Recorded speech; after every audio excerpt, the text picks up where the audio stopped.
Hi guys, welcome back to this channel, and this video is the second installment on how expensive is New Zealand, and this is gonna cover food. Whether food is expensive or not in New Zealand, it depends on what country you're coming from and the exchange rate.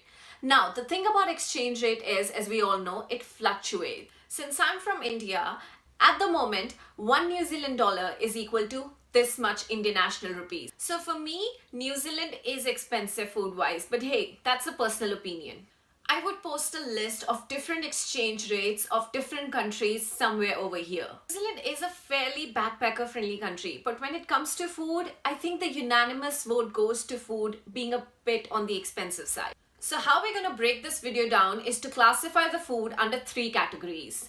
The basic food needs, which covers rice, milk, potatoes, onion, etc., which you need in your everyday life to survive. The second category is going to be restaurants, that is eating out. And the third category is going to be the supermarkets, and we're going to classify the supermarkets on a scale of being more expensive or being more cheap. Now, the first category is the basic food that we need in our day-to-day life to survive. Here I'm going to tell you the basic food items and how much they're going to cost you. It's going to be a general scale, and just a disclaimer, all the cost is going to be in New Zealand dollars. A liter of milk would cost you $1.20. A dozen eggs, $3.50. 1 kg rice, $2.40. 500 grams of pasta, around 90 cents. Sliced bread starts from $1.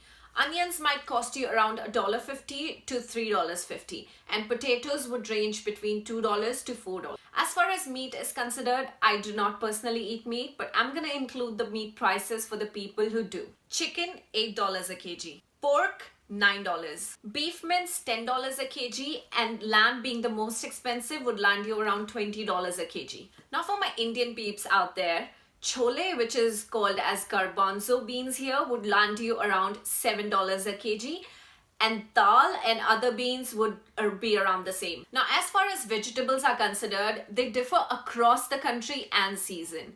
Tomatoes seem to get very expensive during the summertime, and berries seem to get very expensive during the winter time. For tomatoes, which is a main ingredient in Indian cooking, you're better off buying tin cans, which would land you around 89 cents to $1.50.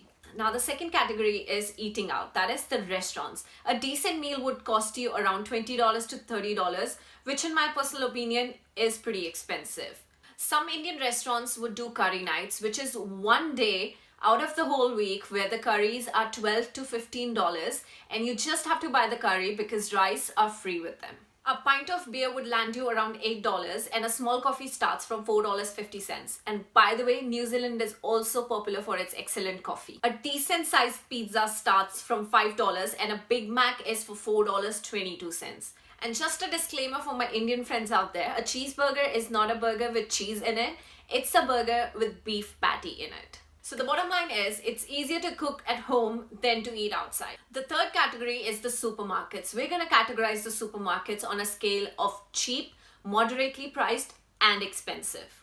Now, the cheapest groceries, fruits and vegetables that you're going to find would be in Pack and Save. You can also find some cheap groceries in Warehouse. Warehouse is the equivalent of Vishal Mega Mart in India, Aldi in the UK, or Target in the US. But do not expect much quality-wise. The second subcategory is the moderately priced. Here you'll find Countdown as well as Fresh Choice. And the third subcategory is the expensive ones, where comes Foursquare and New World. But rest assured, the best quality fruits, vegetables and groceries you're going to find would be in New World. But they're going to be very expensive. Now, in spite of liquor stores spread across the country, you can still buy beer and wine from these supermarkets, but you will need a valid ID card. Now, there are other supermarkets like the Asian supermarket, Korean supermarket, or the Indian market, as well as the local farmers market, where you can grab pretty good deals too. With this, we reach the end of the video. If you've made it this far, hats off to your patience, and thank you so much for sticking around. If you like this video, please click the thumbs up button, share this video, subscribe to the channel. It would mean the world to me. Until I meet you next time, where I share more about my life in this beautiful country, New Zealand.